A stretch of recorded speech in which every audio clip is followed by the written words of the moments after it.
Welcome, everybody, to a special AV Club edition of Mac Stories Unwind. I'm John Voorhees, and with me is Jonathan Reed. How you doing, Jonathan? I'm good, John. Start of a very busy week at Mac Story, so excited to kick off with this AV Club. How are you doing? Yeah, this is a good way to get have a little something to listen to as you eagerly anticipate Apple's Wonderlust event, which is, as we record this, happening on Tuesday, tomorrow, at 1 p.m. my time, which I got to say, Jonathan, when I moved to the East Coast and pushed those events back an extra hour, it makes for a very long day because my day usually starts pretty early.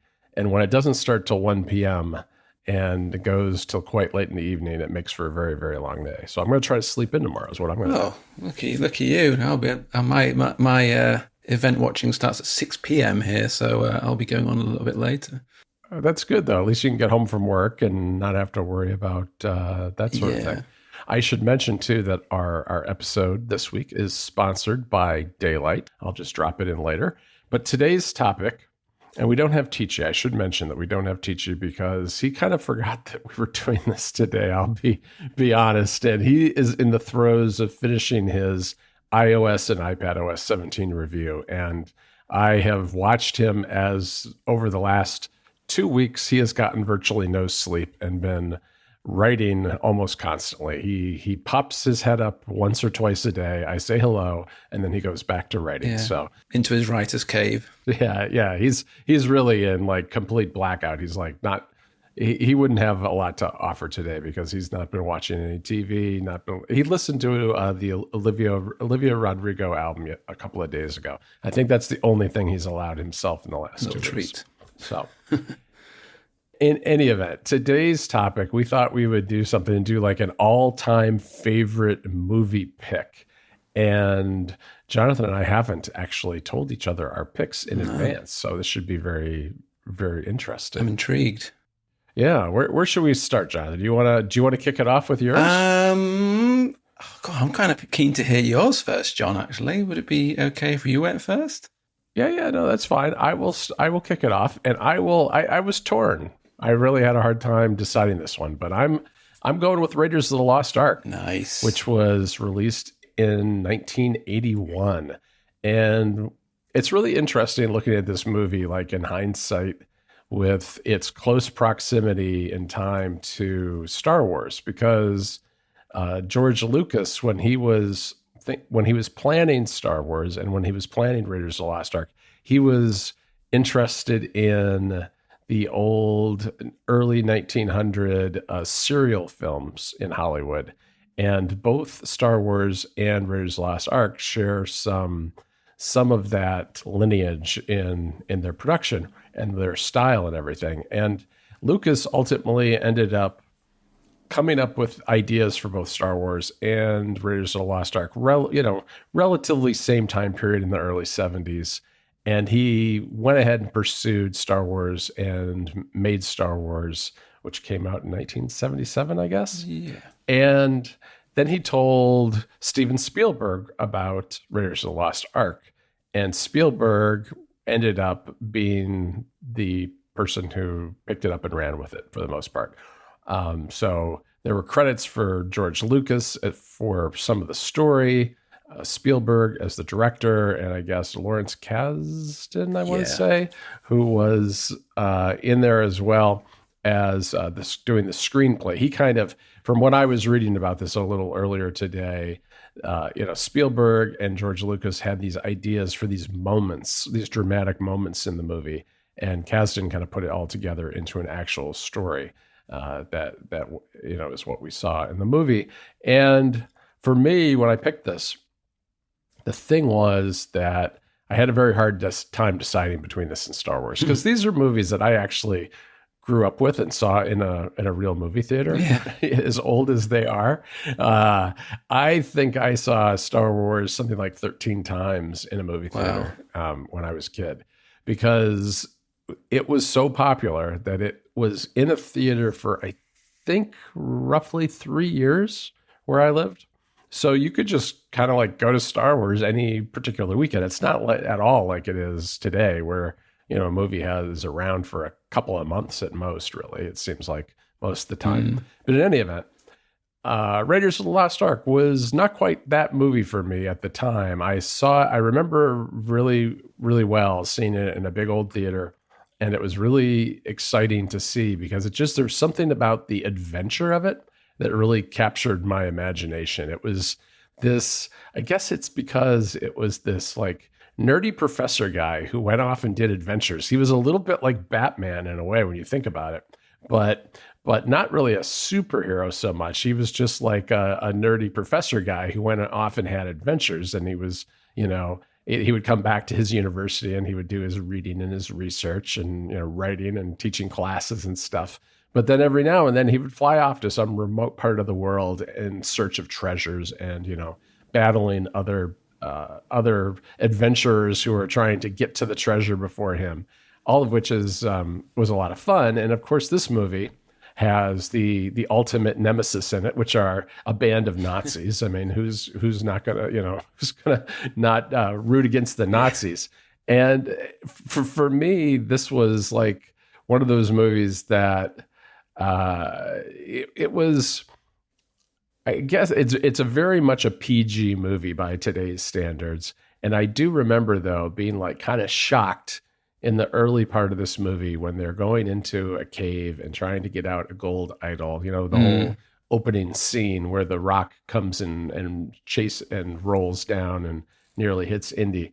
And his guide, gets caught by one of the booby traps and he's like stuck to the wall with spears. And that was like kind of shocking to me as a 15-year-old kid seeing that.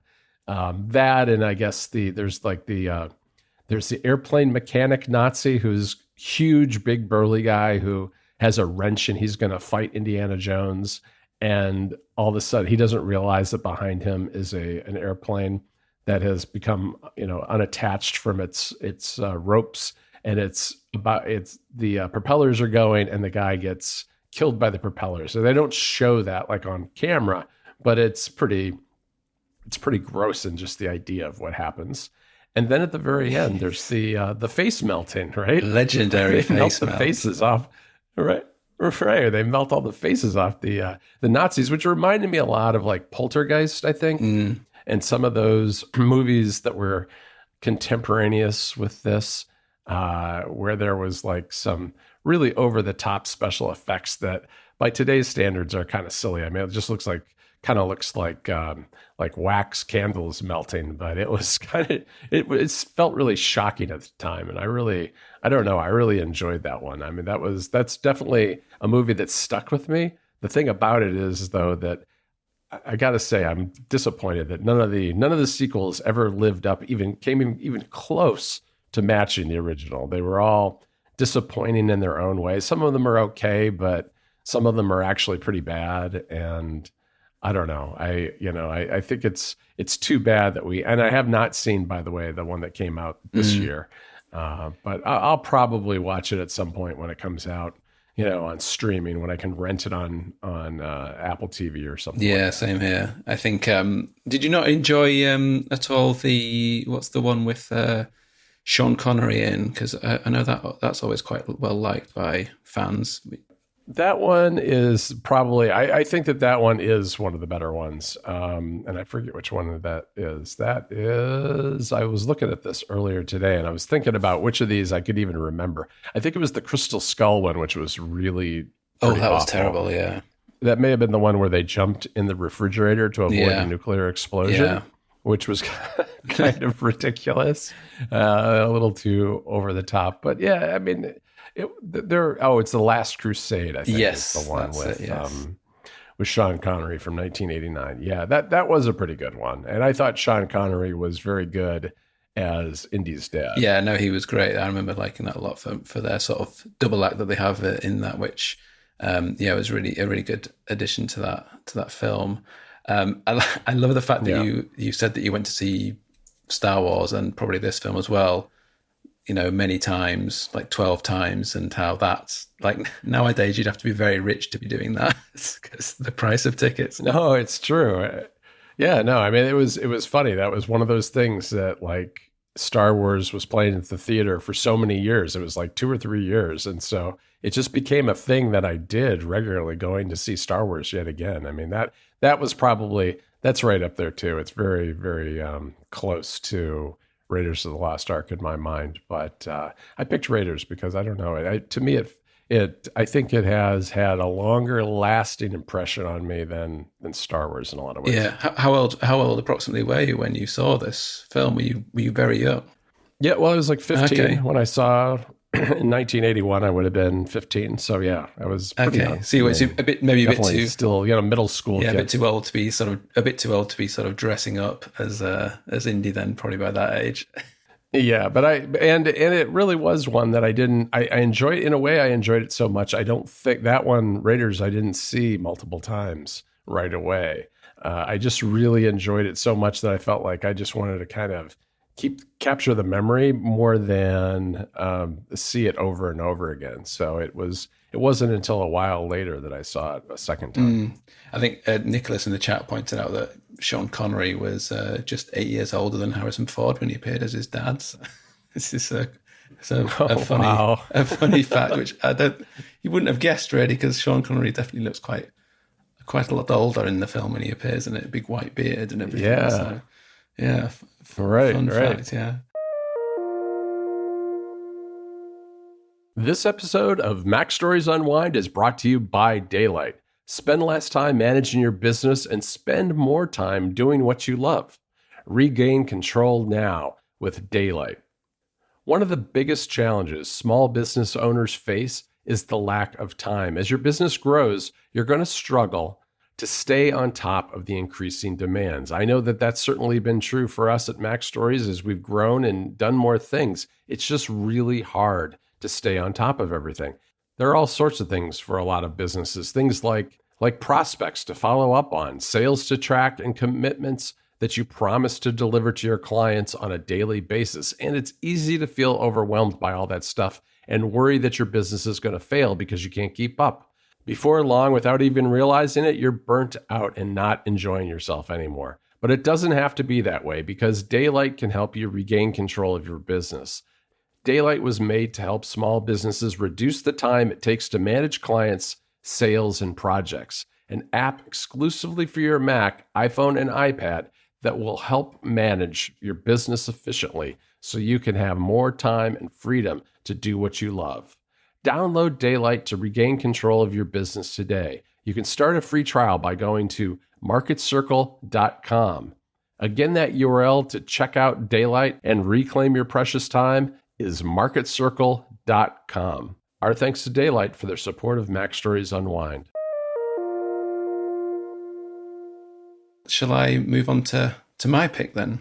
Yeah, let's hear your pick. So, I like you, I had a bit of a dilemma of like what I should pick. Should I pick something that was really formative back in the day, or should I pick just my favorite movie? So in the end, because it links in with a recent film, I picked the second film by Oppenheimer writer-director Christopher Nolan, which is Memento, which was released in 2000, starring Guy Pearce, cool. Carrie-Anne Moss, and Joe Pantoliano. Have you seen it, John? I have not, actually. Oh well, John, you're in for a treat here. This is a film that I love it so much because it was kind of a trigger for my love of films and my interest in how they were made and written and so forth. It's a film that mainly came to people's attention, I think, when it was released, because it's told entirely in reverse. So the story is actually told backwards. So each scene is followed by a scene that is set immediately previous to the one that you've just watched. So it's a kind of slightly disorientating at first, then you sort of get into it, and it centers around this guy called Leonard, who he's searching for his wife's killer, and his wife was killed during a home invasion during which he was also knocked unconscious, and as a result, he can't remember anything after the attack. He can remember everything before the attack, but he can't make any new memories for longer than 2 or 3 minutes since the attack. Oh, okay. So it's kind of a little gimmick setup. And this is actually a real condition called. I looked this up. It's called anterograde amnesia. So it means that anyone he meets, about 2 or 3 minutes later, he'll forget who they are. So it builds up this very untrustworthy nature that he has with all the characters that he meets. So while he's trying to solve or find the murderer of his wife's killer, and all of the clues he ends up tattooing on his body so that he can remember them. And so this very visual sort of sight of him covered in tattoos. And I think the story in reverse is kind of seems a bit of a gimmick at first, but I actually think it's quite genius, because what Chris Nolan's doing, is putting the audience in the mindset of Leonard. So when we're watching a scene with him in, just like him, we don't actually know what's happened before that scene, because obviously we're going in reverse. So it seems like a gimmick at first, but it's actually quite genius. And I think that's what really piqued my interest. And it's one of those films that it's sort of a point of view storytelling. So it's a slightly unreliable narrator, which I really like that concept. And it's a film that you can go back to and spot little things every time you rewatch it. And actually, some parts of the story are not really concrete, and I think it's up to the viewer to decide what they believe or not.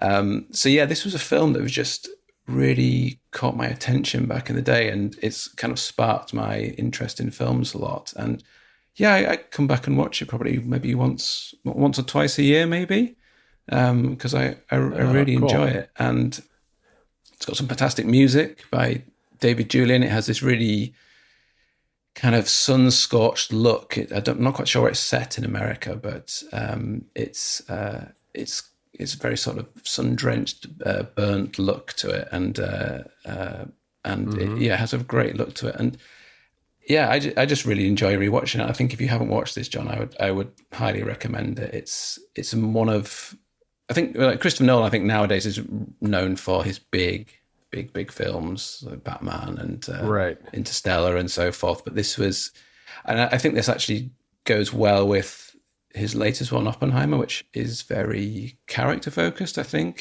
certainly the third act of Oppenheimer is more or less set in a courtroom. It's very character driven, and I think that this film links back to what he was doing in the day with Memento before he got into his big blockbuster films. So that's another reason why I really like it, because it goes well with Oppenheimer. So yeah. Right. Yeah, it's interesting too. I mean, that you say it's kind of like a sun-drenched atmosphere, because that's very different than some of his darker movies. I mean, like Batman, for instance. Quite a contrast there.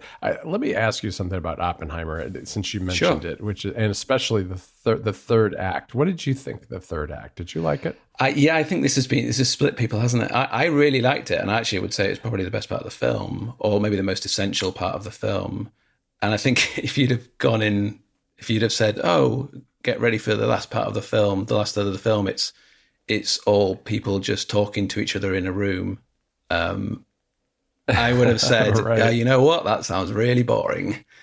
But I thought it was really fantastic, and I think it really built, I think gave a lot more weight to the actual story. I thought it was great. What was your thoughts? I think it caught me off guard. I didn't really expect it, and the movie was so long. I felt like I was watching like the bonus scenes of the movie almost. Like it's like, oh, okay, now we're gonna have these slow scenes of people talking for a long time. I don't know. I mean, maybe there could have been ways that they could have projected that to the audience that was coming, and that like setting off the bomb wasn't going to be the climax of the movie. That wasn't the finale of the movie, or maybe tighter editing that made it not because it's a very long Mm. movie, and I enjoyed it. I mean, don't get me wrong, I really liked it. It's one of the better movies I've seen, but I did feel like that third act to me dragged a little bit. Oh, really interesting. To me, it didn't. The whole film actually seemed to fly by for me. I think I can't remember if I was told previously beforehand that the bomb is actually kind of in the middle of the film, so maybe I wasn't expecting Mm-hmm. it to be the climax. But yeah, I don't know. I can totally understand how people going into it might have been not expecting that because the trailers very much focus on the making of the bomb itself, and don't even really feature Robert Downey Jr. that much.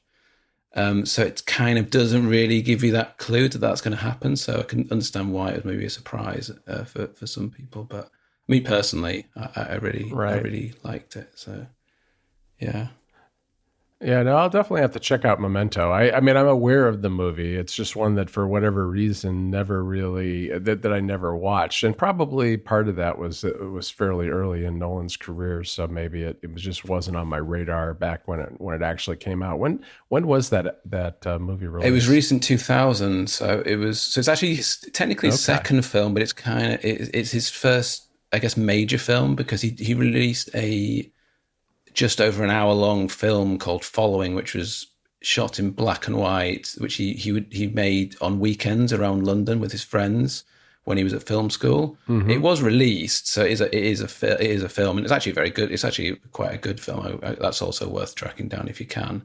But this is his first, I guess, one with a proper budget and actual actors and things like that. Sure. So, but this ended up being his calling card anyway because Steven Soderbergh became a huge fan of it and convinced Warner Brothers to hire him for what's it called? Not the Prestige. There's a film he did with Robin Williams and Al Pacino, and I've forgotten the name of it. But that was done at Mm-hmm. Warner Brothers, and that was they were convinced by Steven Soderbergh to hire him for this film based on this film. So this was kind of his original calling card, really. Yeah, but it's just a film that I really, really enjoy watching repeatedly, which is not often the case with films. Yeah, no, that sounds really cool. I mean, I like the premise. I mean, the idea of kind of having the form of the narrative kind of follow the story itself is a cool way to do a movie. Yeah, I agree with that. I think we're gonna cut it off there because we've got lots to do to get ready for Oh, tomorrow, we have, Jonathan. I yes. want to just remind everybody that we are going to do a live town hall tomorrow. It's at 4 p.m. my time, but if you look in the announcements channel, you'll see what time it is in your own local time because it's going to be should be a lot of fun. I mean, the trick for me is always like trying to knock off a couple of stories before I get on that call, and then I have to get off of it and then decide, am I going to edit it or am I going to write more? And makes for a long day, but it's a lot of fun, and I'm really looking forward to it. I'm excited. What are you most interested in seeing tomorrow, Jonathan? I'm interested in seeing if they're going to pull another little surprise on us, like they did with the Dynamic Island last year. And I Yeah. wonder. I think Federico had an interesting theory about how they might focus on upgrading MagSafe or maybe introduce reverse charging, to Mm-hmm. almost, I guess, distract away from the fact that they're having to move over to USB-C, which I find that interesting. So it'll be interesting to see if that happens. But other than that, I'm kind of looking for a surprise. Really, how about you? Yeah, I think I am looking for a surprise too. I think the thing about the iPhone, as much as I enjoy getting a better camera and maybe better battery life every year, the iPhone at this point, we're on, the iPhone 15. I wouldn't call it boring, but it's definitely not not as exciting as it was in the earlier years. So I'm interested in seeing a surprise. I'm kind of hoping just for something simple, which for me is Apple Watch Ultra bands, because as I wrote about Mm, not that long ago, there really aren't that many choices right now. And in the spring, the regular Apple Watch got its usual seasonal refresh of bands, but we didn't see anything for the Ultra. And now, the regular bands work on the Ultra, and I've been doing that. But I'd like to see some stuff designed just for the Ultra. And I don't know. We'll see. I mean, I think with the faster processor that's rumored for the Apple Watch, that could be really nice too, because if it's a smaller process, there might be more battery life, across the board, no matter which model you true. purchase. I'll be keeping my fingers crossed for your bands then, John. All right. Thanks. All right, everybody. Thanks again for joining us for this live recording of the AV Club edition of Mac Stories Unwind. Thanks again to our sponsor, that's Daylight. And you can find me over at macstories.net. I'm also on Instagram, where I'm at John Voorhees, JohnVoorHWS. And Jonathan, where can people find you? People can find me over on Mastodon. I'm Aylward Reed. That's AYLWARD, and I'm at tech.social. Nice. I'm on Mastodon too. Go to johnvoorhees.macstories.net, a special subdomain of my very own with a little follow button. Anyway, thanks again to everybody for joining us, and we will talk to you tomorrow. Bye, everyone.